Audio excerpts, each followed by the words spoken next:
Күндердің күнінде шалғай ауылда ақ түйенің қарны жарылып, бір үйдің Ахмет пен Мансұр есімді екі ағайынды баласы бірдей үйленіп ұлан асыр той жасады. Арада жылдар өтіп, үлкен ұл Ахмет екі перзентті болады. Ол өте тақуа жан еді. Ал оның інісі Мансұр жалғыз ұлды болып қуанышқа бөленеді. Ауылда күйген тіршіліктің қиындығы, жұмыссыздықтың жоқтығы үлкені Ахметті шетелге барып, жұмыс істеуге мәжбүр етеді. Ол көп ойланбастан сапарға шығады. Ал інісі Мансұр жер телімін жалға алып, шаруашылықпен айналысып, ауылда қала береді. Бірнеше жылдар өткеннен кейін Ахмет шетелдегі жұмысында табысы молайып, ауылдан жер сатып алу үшін інісіне қомақты ақша жібере бастайды.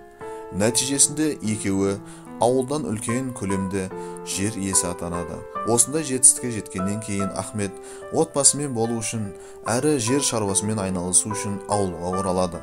Үйге келген бойда ол қолындағы жердің жартысын інісіне бөліп беру үшін қолхат жазып қалдырады. Содан бірнеше күннен кейін Ахмет қаладан жаңа үй алып, сонда отбасымен көшіп кетеді. Алайда қала өмірінің қиыншылығы көптеген қаражатты талап етеді. Қалтасы жұқарған Ахмет ауылға келіп, қолындағы жердің бір бөлігін сату үшін інісі Мансұрдан жердің құжатын сұрайды. Сонда Мансұр орнынан тұрып, бұл жерге мен қанша уақыт бойы тер төгіп, қарайлап келемін, қанша қиындықты бастан өткіздім, бұл жердің барлығы менікі дейді. Ахмет інісінен мұндай жауапты күтпеген еді. Ауылдың ақсақалдары да тату-тәтті бірге ойнап өскен ағайындылардан мұндай әрекетті күтпеді.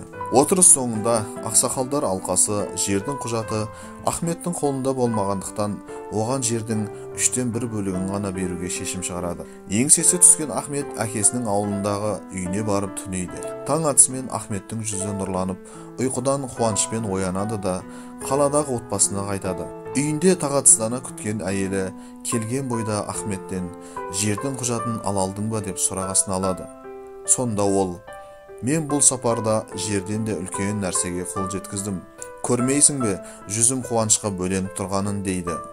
Оның себебі не? Қандай үлкен нәрсе ол дейді таңданған әйелі. Сонда Ахмет болған мән-жайды баяндап, сөзін жалғастырып: сол түні еңсем түсіп, әкемнің үйіне келе жатқанда, жолда мешітке кіріп, намаз оқып алдым да, үйге келіп жата қалдым.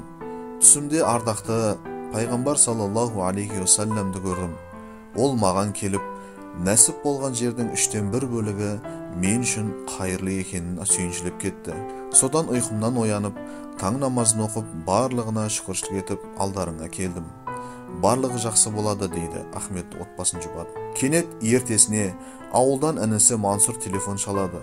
Оның жалғыз ұлы сөйлеуден қалып, сал болып төсек үстінде жатып қалғанын хабарлайды. Қайғыдан қабырғасы қайысқан інісі ағасына жердің телімінің барлық құжатын беруге дайын екенін, тек жасаған зұлымдық әрекеті үшін кешірім беруін өтінеді. Ауылдағы барлық дәрігерлер баласының емін таба алмапты. Осылай Мансұр баласын қаратып зыр жүгіріп жүргенде ауылдың ақсақалын кезіктіреді. Ол Мансұрға: бұл бала сенің ағаңа жасаған зұлымдығыңнан сондай халге душар болды. Енді оның емі тек сол ағаңның кешірімімен келеді. Бар, Ахметтен кешірім сұра дейді. Ахмет бар тілігін тастап ауылға інісінің үйіне келеді де Мансұрды кешіргенін хабарлайды. Содан ол інісіне қарап: мен сені қатты жақсы көремін, сондықтан кешіремін. Бірақ қандай жағдай болмасын, өзге адамға зұлымдық жасауға болмайтынын ұмытпа. Өйткені ардақты пайғамбар өз хадисінде: расында Аллах тағала залым пендесіне уақыт береді. Егер райынан қайтпаса, уызына ұстап алады. Сол уақытта оны ешкім құтқара алмайды деген хадисті естен шығарма деген екен.